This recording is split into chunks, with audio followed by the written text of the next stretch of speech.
दहिना तो हर पे घिस जाने के बाद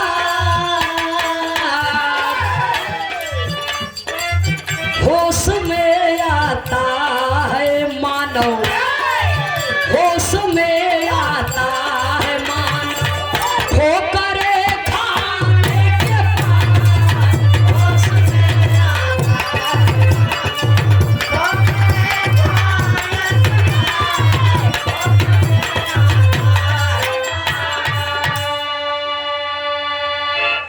उत्तर प्रदेश के अंतर्गत बांदा जिला है बड़ा मशहूर। दुबे आत्माराम वही के गांव था जिनका राजापुर, सरजू पारण जात के ब्राह्मण तुलसी नारी जही जसनूर परम भक्त ईश्वर के दोनों ना तन धन पे तनि करूर परम भक्त ईश्वर के दोनों।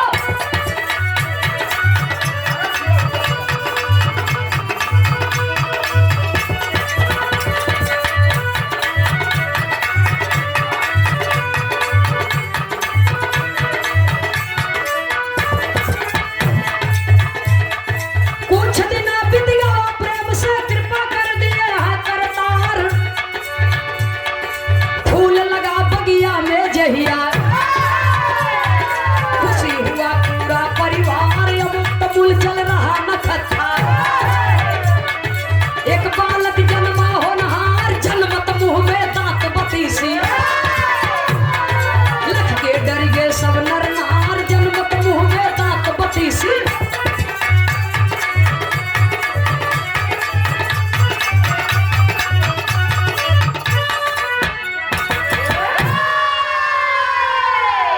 उत्तर प्रदेश के अंतर्गत बांदा जिला, गांव का नाम राजापुर। आत्माराम दुबे का दुल्हनी का नाम हुलसी। दोनों प्राणी के गर्भ से एक बेटा पैदा हुआ और जब बेटा पैदा हुआ तब बेटवा के पैदा होत लड़का धरती पर गिरे ता राम राम कहता, और जब राम राम कहता माई देखत है तो लड़का के मुंह में 32 दांत बा। अरे बाप रे बाप, माई तो देख के डराई गई कि राक्षस पैदा भवा। बतावा पैदा होता ही माने करे मुंह में 32 दांत बा, ये शैतान जन्म लिया है। माँ को डर लग गया और मारे डर के मारा, मारे हदस के मारा। माई के दिल में चिंता समाए गए। बाबूजी सौरिये में बचवा के छोड़ के माई ये दुनिया को तज देती है, माँ ये दुनिया को तज देती है। माँ मर गई और जब पत्नी मर गई तो आत्माराम दुबे को बहुत बड़ा कष्ट हुआ कि कैसा बेटा पैदा हुआ है जिसके जन्म लेते ही माँ मर गई। सुनने वाले श्रोता सज्जनों, पिताजी को बहुत बड़ा दुख हुआ और एक दासी को उस बच्चे को दे देते हैं कि तुम मेरे घर से इसको लेकर के चली जाओ अपने घर, अपने घर लेकर के चली जाओ, अन्यथा मैं इसे फेंक दूंगा या जीते जिंदगी धरती में दफन कर दूंगा। दासी कहती है कि आप इसको मत मारिए, मैं इसे पालूंगी। उस बच्चे का लालन पालन वो दासी करती है और स्वामी नरहरानंद जी के देख रेख में उस बच्चे की शिक्षा दीक्षा होती है, पढ़ाई लिखाई होती है। तो लड़का का नाम स्वामी जी तुलसी रख दिए और जब तुलसी रख दिया तो लड़का धीरे धीरे स्वामी जी के देख रेख में बढ़ाई लगा। और जब लड़का जवान हो गया तो लड़का का विवाह कर दिए रत्ना नाम की लड़की से, और जब शादी कर दिए बाबूजी तब कवि को संकेत करना पड़ा। कहना है दुल्हन जब रत्ना नाम की लड़की से शादी कर दिया, रत्ना नाम की लड़की से जब विवाह कर दिया, शादी कर दिया, जब दुल्हन घरे आई गई तो तुलसी तनी कुरूप रहे, चेहरा उनका बढ़िया नहीं रहा, लेकिन दुल्हनिया बड़ी टाप कर रही। हाँ, दुल्हन बड़ी टाप कर रहे। और जब बढ़िया मेहरारू पायल तो देखा तुलसी सारा ज्ञान वही जगह पर भुलाए गए, गुरु का दिया हुआ सारा ज्ञान उनके भूल गए। और जब भूल गए तब कवि को बिरहा शैली में टेरी के भाव में लिखना पड़ा।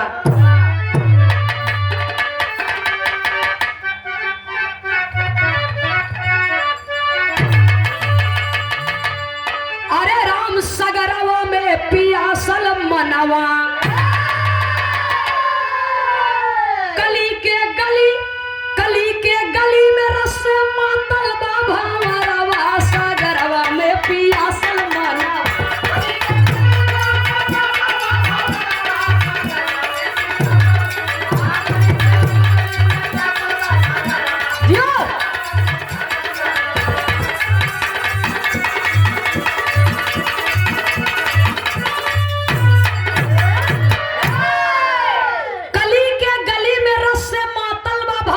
सगरवा में पियासल मनवा। मेहरारू के प्रेम में इतना पागल हो गए कि सारा ज्ञान भूल गए। और जब सारा ज्ञान भुलाए गए बाबूजी, वह दुल्हिया का रूप रंग का बा। कवि जी 4 लाइन कवित का भाव लिखे, कहना है कारे का जरा कटार केस का कहीं से झार, कारे का जरा कटार केस का कहीं से झार, सूत से जिया सिंगार कर सिंगार दुलही, खूब ख्वाब में भी भोर मन चाहे नहीं भोर, मद रहे पोरे पोर करे प्यार दुलही, गाफिल हो गई दुल्हन भरे पति के नमन, गाफिल हो गई दुल्हन भरे पति के नमन, धनी जाने न कारण भइल चार दुलही,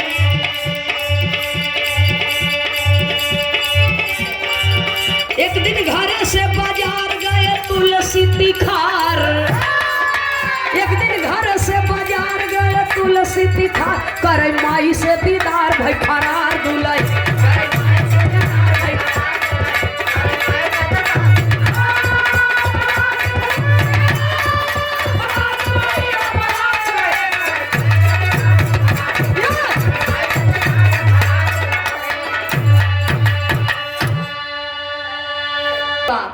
दाल नहीं बा कुछो खाए के नहीं बचाबा, कईयों दिन बीत गया बा, ई बेचारू कहीं निकले के नामे नहीं लेते। मेहररुआ कहा खाए बिना मर जा, प्यार कई घड़ी खवाई, जब कुछ मिलबा न करी, कुछ रहबा न करी, तो जब शरीर में जोर रहे तब न प्यार होए। पुरनिया दादा लोग कहे हैं अनमूल पौरुख पौरुख मूल हरम जद्दई, ये अब नहीं कहते ही दादा लोग कहे जीत बचत रहा है। तो जब कुछ रहबा न करी शरीर में तो प्यार कहाँ से करबे। मेहरारू परेशान, कहीं जाके बाजार उजार कह लिया हो, कुछ साग सब्जी लिया होगा कि खाली प्यारे में काम चली तुहार। सुनने वाले श्रोता सज्जनों, अब तुलसी बेचारू का करे, घरे से बहरे निकले पड़ा, घरे से बहरे उन्हें निकले के पड़ा। अंत में मेहरारू छोड़ के कहीं जाए के तैयार नहीं है, लेकिन जब मेहरारू फटकारत बा तब घर से बाहर निकले। ई चला गए बाजार, मेहररुआ कहा ये रहा तो मर जा बेमौत के। बेचारू गए बाजार और वो चली गई, मौका पास नहीं हरे भाग गई।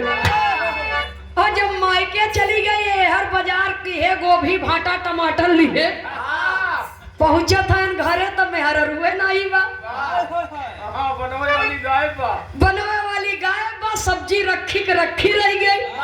तब रोवत है बेचारू, हाँ मेहरारू तो चली गई, अब रोवत है। तो देखा मेहरारू के लिए जब रोवत है ना, सारी विद्युता यह जगह पर उनकर काम नहीं देता।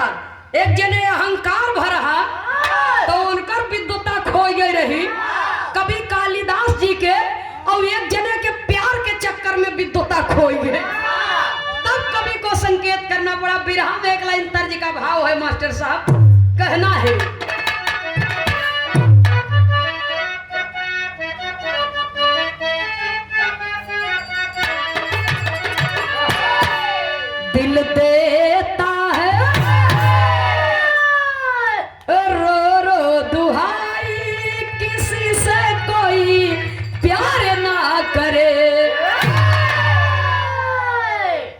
चली गई, आदमी बेचारा रोवता।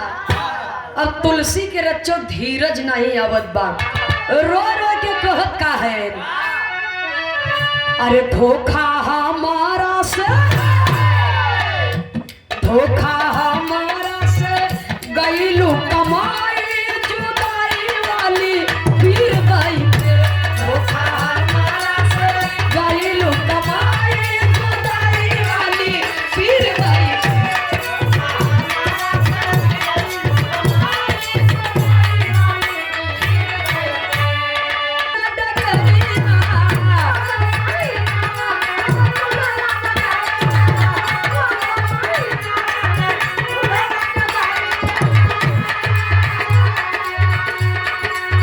तुलसी करन चली भय ससुररिया, तुलसी करन चली भय ससुररिया।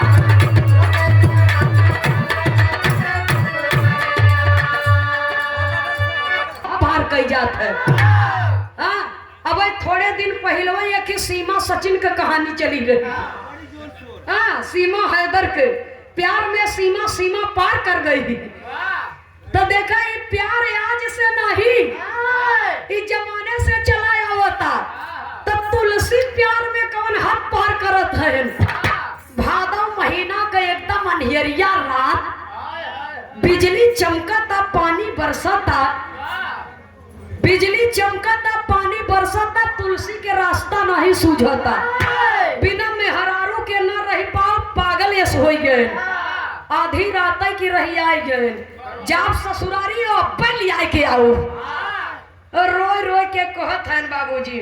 और बिरहा में एक लाइन तर्ज का भाव देना पड़ा। कैसे मास्टर साहब कहना है, ले अइता झुलनिया आई हो पाला,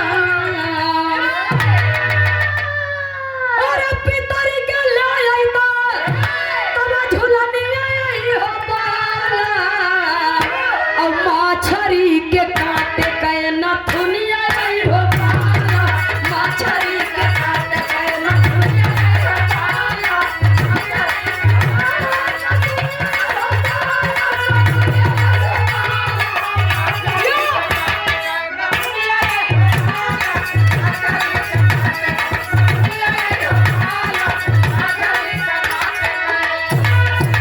ससुरारी पहुंचा था तब कवि को संकेत करना पड़ा। कहना है 12-1 बजे रात की सब सोवत है।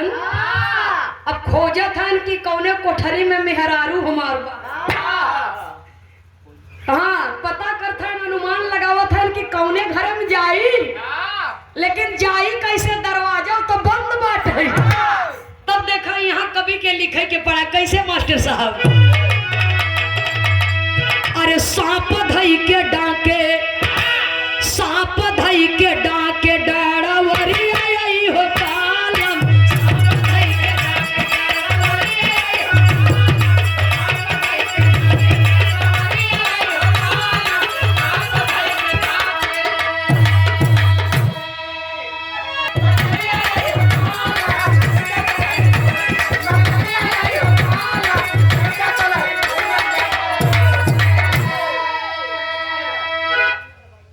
भैया हो, सांप लटका था, सांप पकड़ के देखा यहाँ सिद्ध करे के पड़ा था कि हकीकत में प्यार कार्य करता है।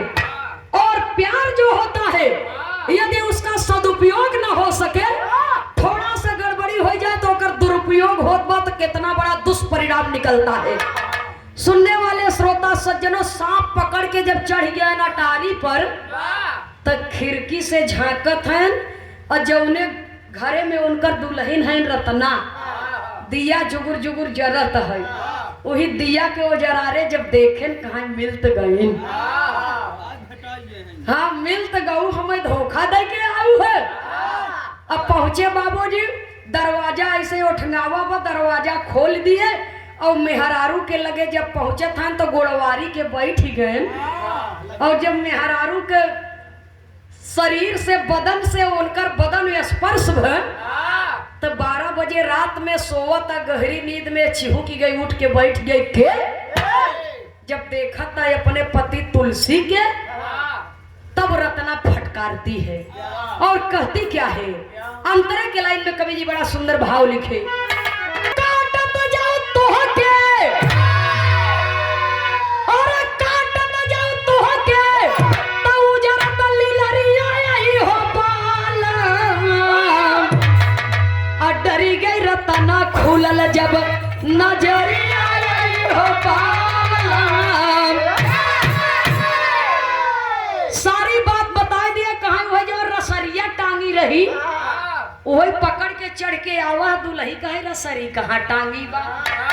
जब जाए के दिया जलाए के देखा तब बाबूजी तो सांप फुफकारा था। जितना प्यार हमसे बा हमारे प्यार में इतना पागल हो गया कि तोहे जिंदा मुर्दा में फर्क ना समझ में आवता, कीड़ा और रसरी में फर्क ना समझ में आवता।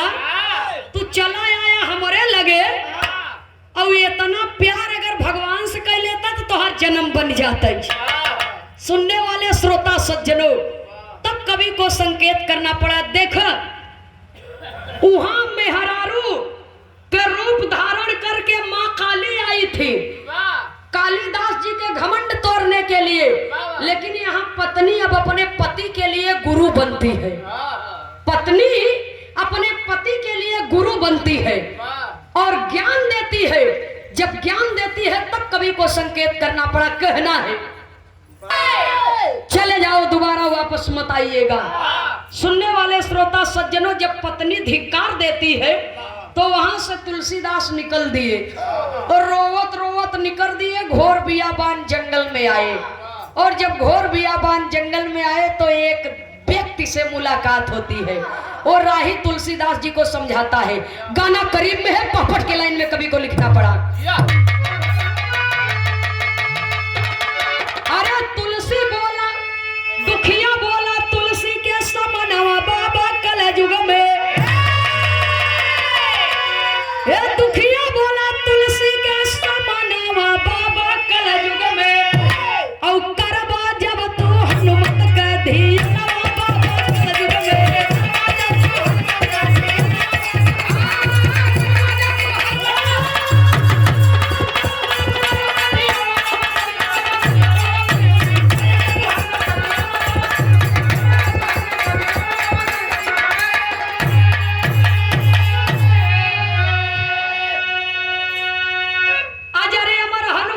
कृपा से मिली है रघुराई हो और राम जी दया करी है तब तोहरो जन्म सफल हो जाई हो।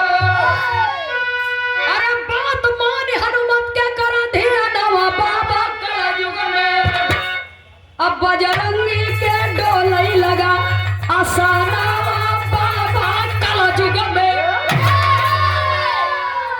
सुनने वाले श्रोता सज्जनों ओ राही बताया कि आप चले जाइए काशी की नगरी में। काशी की धरती पर हनुमान जी का आप भजन करेंगे, सेवा करेंगे मालिक के सच्चे हृदय से, तब आपको प्रभु का दर्शन होगा। और काशी की नगरी में जब आए तुलसी जी तो यहाँ तमाम संत महापुरुषों से उनका दीदार होता है।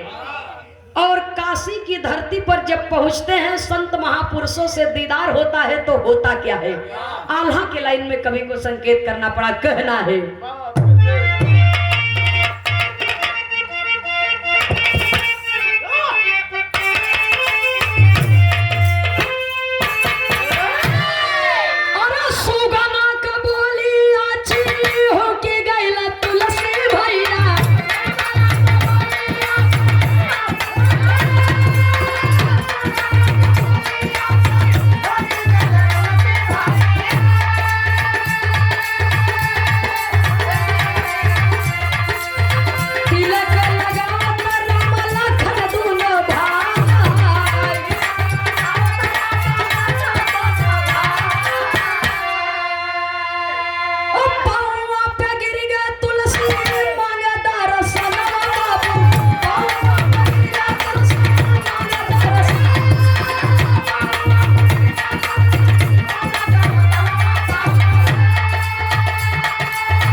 सुनने वाले श्रोता सज्जनों,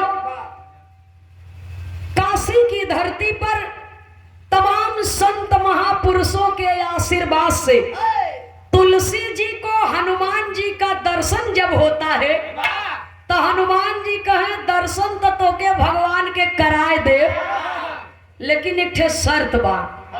कहे कौन शर्त बा?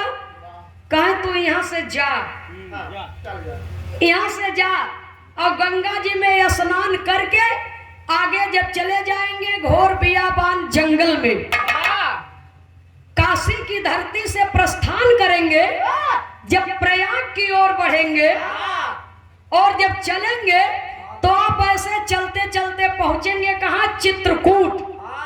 नहीं होते हुए और जब चित्रकूट पहुंचेंगे तो वहां पर प्रभु का दर्शन होगा आपको। अब भटकत है, जब गलत फहमी कोनो चीज के हो जात है बाबूजी, इंसान की जब बुद्धि शून्य पर जाकर के अटक जाती है तो फिर जल्दी रास्ता उसको मिलता नहीं है। आज तुलसीदास जी पश्चाताप कर रहे हैं, पश्चाताप कर रहे हैं, पश्चाताप की अग्नि में जल रहे हैं कि मेरी पत्नी ने मुझे धिक्कार दिया, मुझे फटकार दिया। माथे में चंदन लगावे, हाँ दे जे भी दर्शनार्थी आवे माथे पर चंदन लगावे, राम राम जपे। सुनने वाले श्रोता सज्जनों, हनुमान जी के तो भक्ति से बस में कई लिए हैं। तो एक दिन प्रभु राम और लक्ष्मण जी साधारण मनुष्य का भेष धारण करके आते हैं तुलसीदास जी के दुकान पर। जब माथे पर चंदन लगवावत है तो हनुमान जी वह सुग्गा बन के पेड़े के डारी पर बोलत है, कहे तुलसी चित्रकूट के घाट घाट पे भई संतन की भीड़, अब तुलसीदास चंदन घिसे तिलक देत रघुवीर। यह बात के दोहरावत है हनुमान जी सुग्गा बन के। तो तुलसीदास जी समझ गए, ओ तुलसीदास चंदन घिसे तिलक दे रघुवीर। वही चरण पर गिर पड़े बाबूजी और प्रभु का दर्शन हुआ और धन्य हो गए कि प्रभु आपने मुझे दर्शन दिया और मेरा खोया हुआ ज्ञान फिर से वापस आ गया। सद्बुद्धि जब पाए हैं बाबूजी और भगवान का दर्शन पाए हैं, सत्य का भान हुआ है, तब तुलसीदास जी कहते हैं प्रभु से कि प्रभु आप मेरे पुकार पर मुझे दर्शन देने के लिए यहाँ पर आ गए।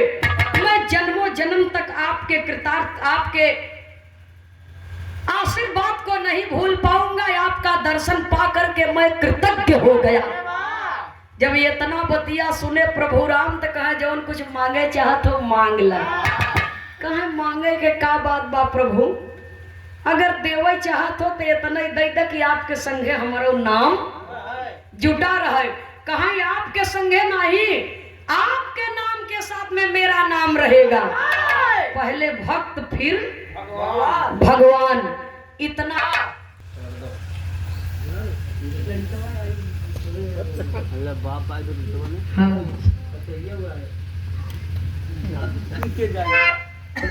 भैया हमारा छोटा भाई है बिरहा गायक सूरज यदुवंशी के धर्म के पिताजी हैं हमारे बड़े भैया कमलेश वर्मा जी। उदयपुर वाराणसी की पावन धरती से। और हमारे कमलेश भैया जी हमारे सूरज बाबू के साथ में बहुत परिश्रम करते हैं। बिरहा चाहे बनारस रहे, चाहे इलाहाबाद रहे, चाहे कौशाम्बी रहे, और आप कलाकारों का हौसला बुलंद करते हैं। कमलेश भैया जी बिरहा मीडिया प्रभारी, उदयपुर वाराणसी की पावन धरती से। गायक कलाकार सूरज यदुवंशी प्रयागराज की ओर से ये बहुत सारा पुरस्कार सम्मान आया है। बहुत बहुत सूरज बाबू को हृदय की गहराइयों से शुभ आशीर्वाद है और कमलेश भैया जी को सादर नमन है। जय श्री कृष्ण।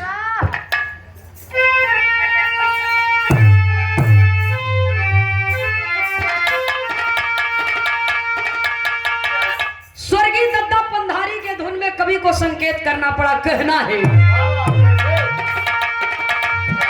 अरे हरि है